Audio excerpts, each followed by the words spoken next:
Tranquil Tales.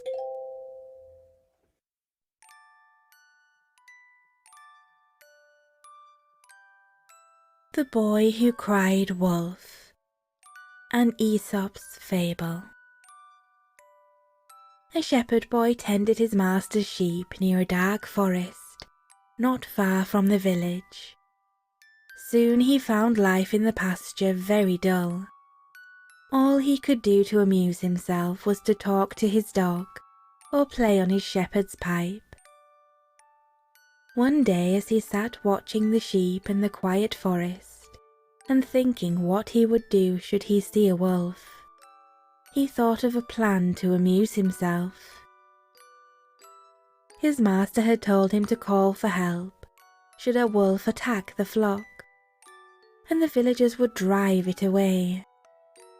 So now, though he had not seen anything that even looked like a wolf, he ran toward the village, shouting at the top of his voice, "Wolf! Wolf!" As he expected, the villagers who heard the cry dropped their work and ran in great excitement to the pasture. But when they got there, they found the boy doubled up with laughter at the trick he had played on them. A few days later, the shepherd boy again shouted, "Wolf! Wolf!" Again the villagers ran to help him, only to be laughed at again. Then one evening, as the sun was setting behind the forest and the shadows were creeping out over the pasture, a wolf really did spring from the underbrush and fall upon the sheep. In terror, the boy ran toward the village, shouting, "Wolf! Wolf!" But though the villagers heard the cry, they did not run to help him as they had before. "He cannot fool us again," they said. The wolf killed a great many of the boy's sheep and then slipped away into the forest. Liars are not believed, even when they speak the truth. The Cat and the Fox, an Aesop's Fable. Once a cat and a fox were travelling together. As they went along picking up provisions on the way, a stray mouse here, a fat chicken there, they began an argument to while away the time between bites. And as usually happens when comrades argue, the talk began to get personal. "You think you are extremely clever, don't you?" said the fox. "Do you pretend to know more than I? Why, I know a whole sackful of tricks."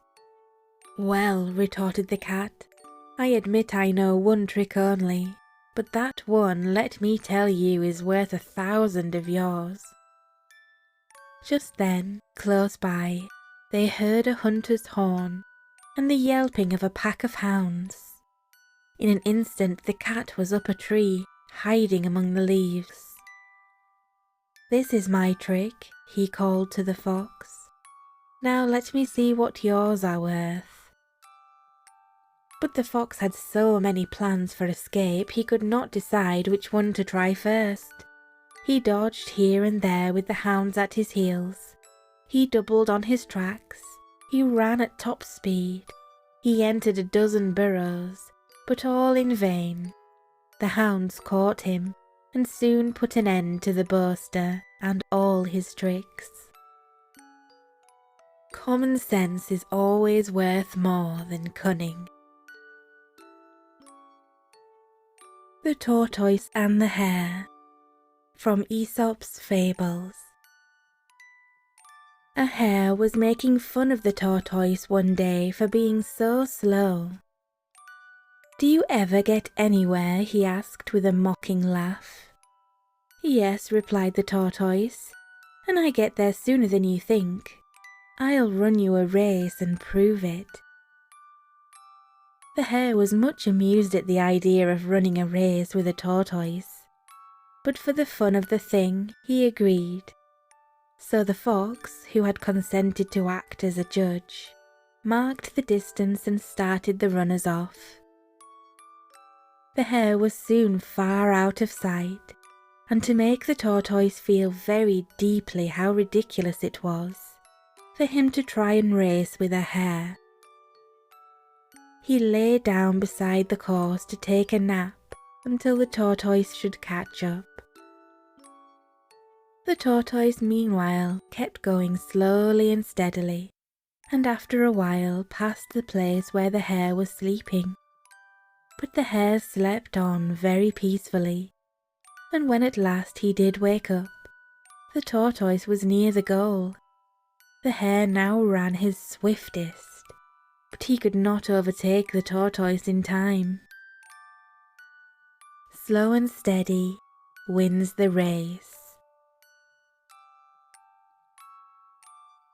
The Dog and His Reflection, an Aesop's Fable. A dog to whom the butcher had thrown a bone was hurrying home with his prize as fast as he could go. As he crossed a narrow footbridge, he happened to look down and saw himself reflected in the quiet water, as if in a mirror. But the greedy dog thought he saw a real dog, carrying a bone much bigger than his own. If he had stopped to think, he would have known better, but instead of thinking, he dropped his bone and sprang at the dog in the river, only to find himself swimming for dear life to reach the shore. At last he managed to scramble out, and as he stood sadly thinking about the good bone he had lost, he realized what a stupid dog he had been. It is very foolish to be greedy. The Bear and the Bees, an Aesop's Fable. A bear roaming the woods in search of berries happened on a fallen tree in which a swarm of bees had stored their honey. The bear began to nose around in the log very carefully to find out if the bees were home. Just then, one of the swarm came home from the clover field with a load of sweets. Guessing what the bear was after, the bee flew at him, stung him sharply, and then disappeared into the hollow log. The bear lost his temper in an instant and sprang upon the log tooth and claw to destroy the nest. But this only brought out the whole swarm. The poor bear had to take to his heels, and he was able to save himself only by diving into a pool of water. It is wiser to bear a single injury in silence than to provoke 1,000 by flying into a rage. The Ant and the Grasshopper, an Aesop's Fable. One bright day in late autumn, a family of ants were bustling about in the warm sunshine, drying out the grain they had stored up during the summer, when a starving grasshopper, his fiddle under his arm, came up and humbly begged for a bite to eat. "What?" cried the ants in surprise. "Haven't you stored anything away for the winter? What in the world were you doing all last summer?" "I didn't have time to store up any food," whined the grasshopper. "I was so busy making music that before I knew it the summer was gone." The ants shrugged their shoulders in disgust. "Making music, were you?" they cried. "Very well, now dance." And they turned their backs on the grasshopper and went on with their work. There is a time for work and a time for play. The end. Thank you so much for watching.